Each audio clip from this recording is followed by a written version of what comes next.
আসসালামু আলাইকুম রহমতুল্লাহি আবরাকাতু। দেশ ও দেশের বাহির থেকে যে যেখান থেকে আমার ভিডিওটি দেখতেছেন সুস্থ আছেন আলহামদুলিল্লাহ। আপনাদের দোয়া ও ভালোবাসা আমিও ভালো আছি। তো আমি 2 দিন যাবত একটু ঠান্ডি জ্বরে সমস্যায় ভুগতেছি, গলায় কাশিও প্রচণ্ড।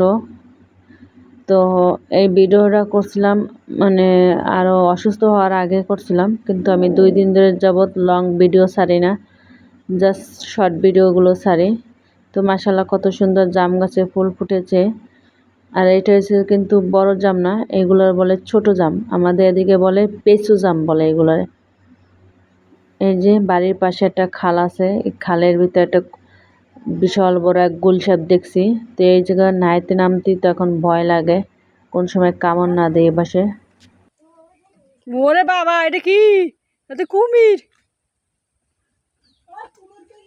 হ্যাঁ, এটা কুমিরের মতন দেখ, কত বড় গুলশেপটা। ওরে আল্লাহ।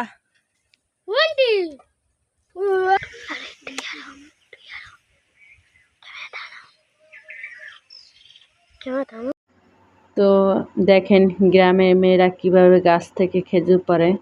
আগে ছোটোবেলায় অনেক খেজুর পাড়ছি, তো এখন বড় হয়েও গাছে খেজুর পাড়তেছি। তো দেখেন কিভাবে গ্রামের মেয়েরা খেজুর পাড়ে গাছ থেকে।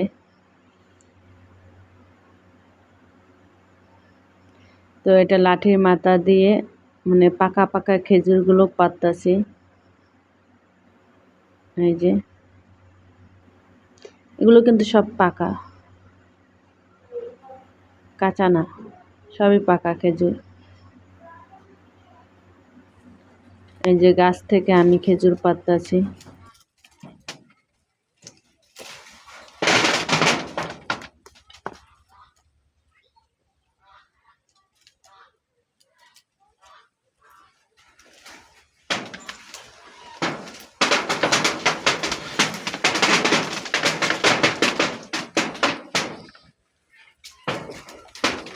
কাটে না না?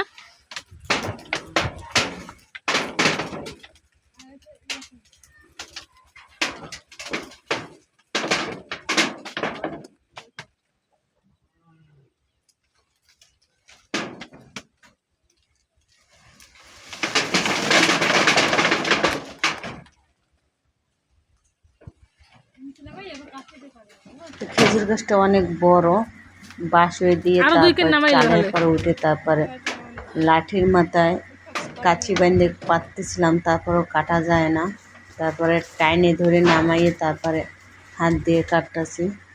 তো খেজুরের ছাতু খাবে বোনের ছেলে, এর কারণে গাছ থেকে খেজুর কাইন কাটে ভিজাবে। ভিজানোর পর হচ্ছে যে নারকেল দিয়ে তারপরে খেজুর দিয়ে আর চাল ভাজে গুঁড়ি করে তারপরে ছাতু বানানো হবে।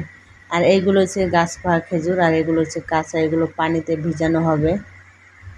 ভিজানোর পর হচ্ছে যে ছাতু হবে। তো সারা রাত ভিজানোর পরে যে পরের দিন সকালবেলা খেজুর এই যে পাকছে। তো এখনও ভালো করে মজে নেয়, মজার পর মানে কালো যখন হয়ে যাবে খেজুরটা তখন হচ্ছে ছাতু বানাবে, এখন না। তো ভিডিওটির সাথে থাকেন, দেখেন কিভাবে ছাতু বানায় খেজুরের।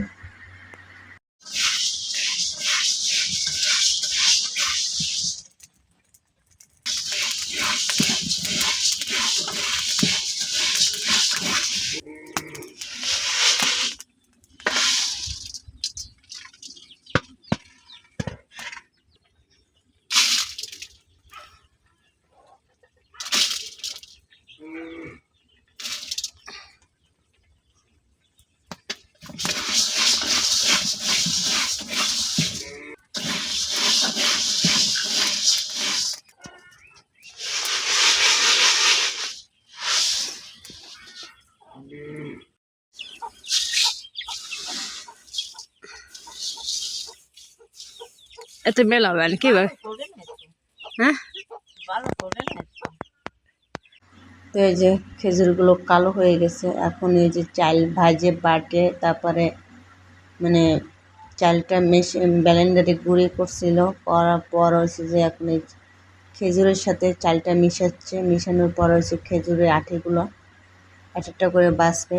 এই যে আমার খালা আর আমার মা একটা করে বাইছে বাইছে ফেলাচ্ছে। বাছানোর পর এখন হচ্ছে চিনি দিয়ে দিচ্ছে, চিনি দেওয়ার পরে যে নারকেল দিয়ে দিল, দিয়ে এটা ভালো মতন মাখাই তারপরে লাড়ুর মতো বানাবে, লাড্ডুর মতন। এই যে বিচিগুলো সব আলাদা করে ফেলাইছে। তো ছোটোবেলায় অনেক খেতাম, মজাই লাগতো খেতে। তো অনেক বছর হয়েছে আমি খাই না, যেহেতু দেশের বাইরে ছিলাম। তো এবার এই যে আবার মায়ের হাতে লাড্ডু।